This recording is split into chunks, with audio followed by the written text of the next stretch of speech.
too, Ron. Welcome, Professor, to Uncut. I understand that you met Carlos Fuentes about 4 years ago. I did, yes. I had the opportunity to meet him and to talk to him briefly. It was at an event at the Los Angeles Public Library where he was speaking, and there was a reception afterwards. And I went up to him and I said, I expressed my thanks for all of the books that he had written. And he said, that's nice of you to say that, but don't forget all of the books that I'm going to write. And I think the response, this little anecdote, really captures something about Carlos Fuentes, because he was a man of unstoppable energy. And I think many of us are in shock that he has suddenly passed away, and we were expecting him to continue writing for at least another decade or two and producing these fabulous novels and essays that he's written over a career that spanned more than half a century. What has been his contribution to letters? Well, Carlos Fuentes was a major figure in the Latin American literary boom of the 1960s and 1970s. In fact, in Spanish, it's referred to as El Boom. The boom was a movement of a fairly diverse, heterogeneous group of writers, which included Gabriel Garcia Marquez, who of course is very well known in this country. Julio Cortázar and Mario Vargas Llosa were the principal members of this group. And they together managed to catapult the Latin American novel into the international limelight. And Carlos Fuentes played a very important role in the boom, both through his novels and also as a kind of, because of his skill at public relations and at promoting the works of this group of writers. I associate a lot of magic realism with the boom. Was he part of that movement? Carlos Fuentes is not really properly described as a magical realist. Gabriel Garcia Marquez, of course, was a magical realist. I think what all of the writers of the boom had in common was that they were all interested in literary experimentation. So I would say that Fuentes' great contribution to the Latin American novel is that he combine the lessons that he had learned from the great European modernists and American modernist writers like James Joyce and William Faulkner and others, in terms of delving into the inner lives of their characters, in terms of using a new approach to narrative structure, a less linear approach. So he took those lessons, he really innovated in the Latin American novel, introducing these new, very daring techniques. And at the same time, he was a writer obsessed with the subject of Mexico. So he in his novels, he delves into questions about Mexican identity, Mexican history, Mexican culture. And so in his work, he brings together these two elements of literary experimentation and an interest in Mexican history, culture, and identity. And for me, that's his principal contribution to the boom. But of course, the boom is a somewhat arbitrary label that really just focuses our attention on the fact that these writers were very successful. They were part of a boom, and they in fact had very diverse approaches to writing. And what is the novel that brought him initial acclaim, international acclaim? Well, his first novel was published in 1958. He was 29 years old, and it's called La Región Más Transparente. It was translated into English as Where the Air is Clear, and it reflects some of these elements that I just referred to. On the one hand, it's a highly experimental novel with interior monologues and with a lot of cross-cutting between past and present. At the same time, it's a novel about Mexico in the first half of the 20th century. So that's the novel that made him famous in Mexico.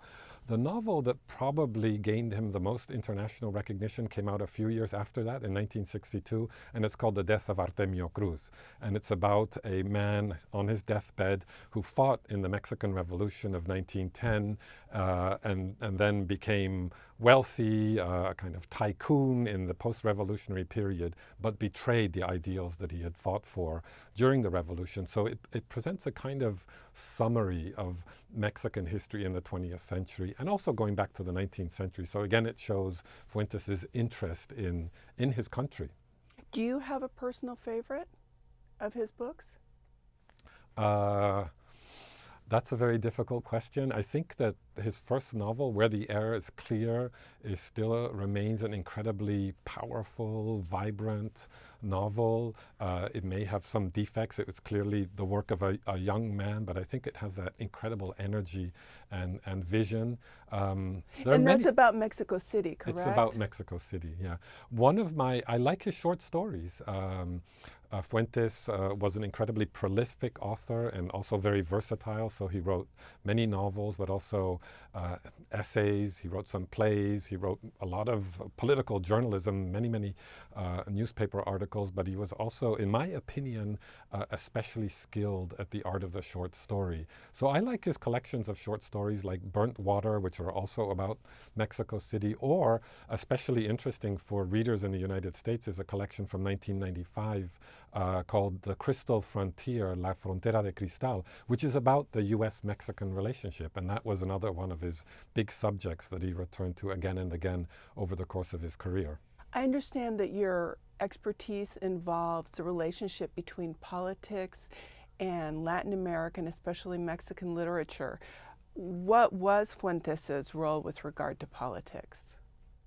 The relationship between literature and politics is one of my interests, and Fuentes is a very interesting and revealing figure in that light. I mean, the first thing to say about Fuentes is that he fulfilled to the maximum the role of the public intellectual in Mexico, and I would say elsewhere as well. In Latin America, as you may know, there's a long tradition of writers, of novelists, participating in the political life of their countries. Many of them actually have worked or work for the government. Fuentes was no exception. He served as Mexico's ambassador to France for a couple of years in the 1970s. But apart from that, apart from his service to the Mexican government, he was also, over the entirety of his career, constantly engaged in political debates in Mexico and elsewhere. And in fact, on the very day that he died, an article appeared by Fuentes in Reforma, a Mexico City newspaper, about the results of the French presidential election. So until the very last moment, he was commenting on political events. And I would say that the interesting thing about Fuentes is that he was a leftist, and who sometimes moved a little further to the center, sort of became center left. Shifted some of his positions, but overall was pretty consistent in his support for progressive causes in Mexico and elsewhere, and didn't go through a kind of conversion as was the case with some Latin American authors like Mario Vargas Llosa, who was a leftist in the 1960s and then moved dramatically towards the right later on in his career. Fuentes was pretty consistently on what I would describe as the moderate left. And I understand that he had a special affection for Los Angeles. Could you describe that? That's true. He visited Los Angeles often and lectured at UCLA on many occasions over the years. And he also wrote quite beautifully and movingly, I would say, about the city of Los Angeles in one of his books, The Buried Mirror, which is it's kind of a work of history. It provides it's an investigation into the topic of Hispanic identity over the centuries that includes a discussion of Spain, of Latin America, but culminates and concludes with a chapter on Hispanic USA. And in his discussion of Hispanic USA, he zeroes in on Los Angeles as a capital of Latino culture and as a kind of as a city that's kind of in the vanguard of international developments in terms of multiculturalism and globalization and the impact that those currents have had on urban life here. Very interesting. Thank you so much for coming in. Thank you.